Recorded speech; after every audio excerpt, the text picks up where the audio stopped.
For almost 30 years, Malam Aliyu Hammawa struggled with drug addiction. He first encountered drugs through friends. What began as a casual use quickly became dependence. As at that time, I take cannabis, tablets. I also take shooter. These are some of the things I take. I also take tramadol, tramol, exol, diazepam. He says the addiction changed his behavior and strengthened his relationship with people around him, including close families and friends. Gaskiya ran da na fara jin wannan matsalan da ya tinkari abokina ya fada ga halaka, to fa nayi bakin ciki sosai. Lokacin da ake ce min abokinka yana shaye-shaye, ni kan na ƙaryata, saboda ni dai na shaide shi mutumin kirki ne, kuma ladani ne, na shaide shi sosai, abokina ne na kud da kud na amana. Malam Aliyu eventually found the strength to stop.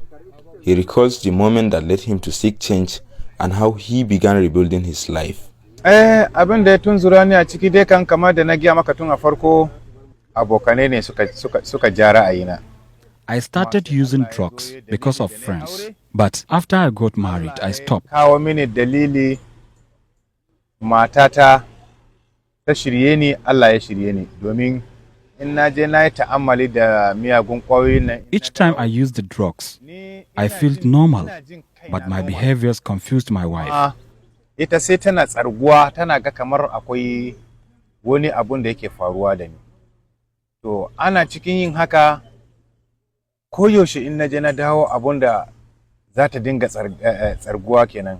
Sai na yi tunani fa na ce kai, wannan abun zan iya sa 'yar mutane cikin wani matsala. I don't want to put her through problems, so I decided to quit before she discovered what I was taking.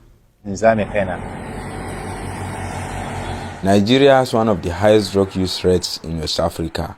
According to the United Nations Office on Drugs and Crime, more than 14 million Nigerians between the age of 15 and 64 uses psychoactive substances, but there is almost no national data on how many people with disabilities are struggling with addiction and how many have access to treatment.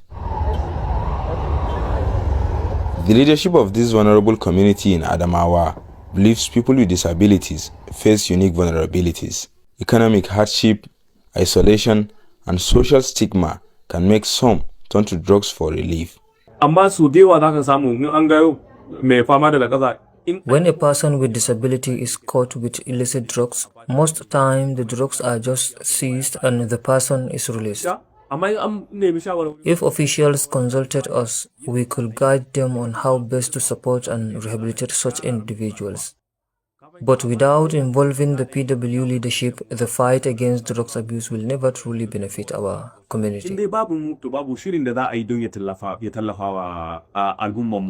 At the Nigeria's National Drug Law Enforcement Agency Command in Adamawa, officials says their rehabilitation services are open for everyone, including people with disabilities.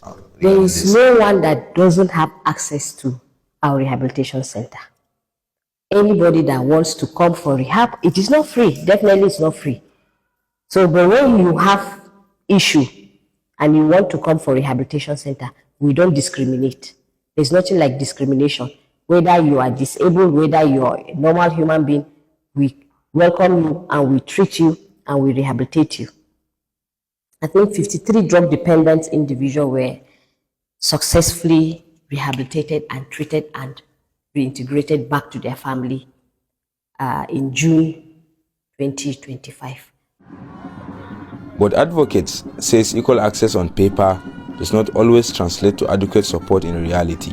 Personally, I feel that persons with disabilities should even be considered more when you talk about drug abuse. And my reason is because of their mental health. Why do people take drugs? People take drugs in order to, relieve themselves of certain realities, you understand?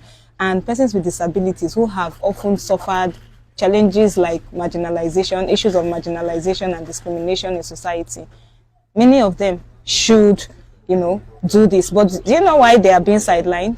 Of course, just like I said earlier, they feel that they don't matter. Why would they even take drugs? Meanwhile, these are people who really want to, disappear from their physical challenges. They want to run away from how society views them. So if you ask me, the drug and law enforcement agencies should really even look at this group of people, because they tend to be more vulnerable to drugs than the normal people.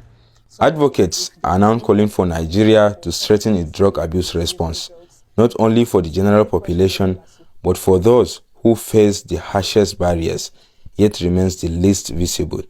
From Yola, Abdulaziz Ibrahim, Voice of Arewa, VOA.